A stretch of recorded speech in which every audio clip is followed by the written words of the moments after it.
We're at New School, Canterbury, and we're planning to do a tree nursery here with 100 small saplings. And ideally, we will create a woodland in the neighbouring community.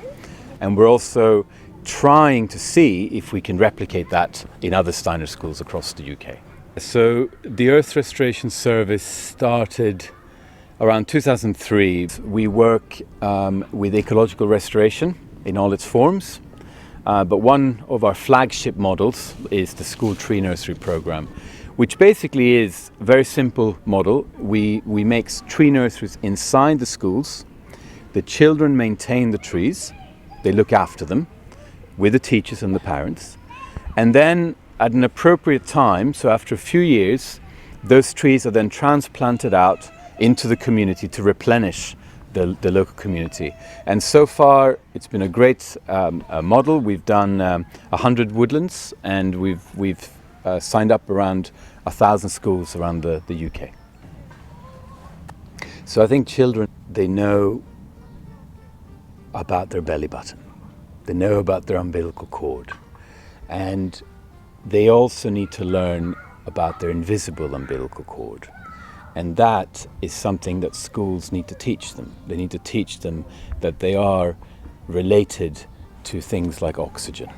But it's not just that scientific approach, it's the understanding that if we think about it deeply, if we think about it mythologically, we find that oxygen is given to us by trees and plants.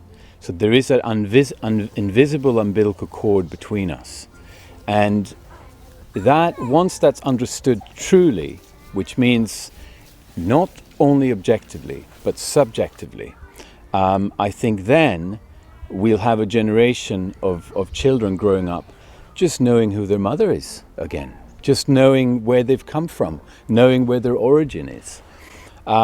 We see so much trouble with teenagers today. There is all this stuff going on about self-harm. There's all sorts of things going on about looking at screens all the time. And what it does, it takes away that sense of origin, the sense of where they belong.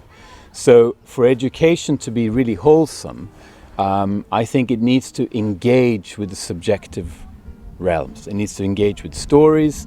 It needs to engage with trying to teach how to think about these issues.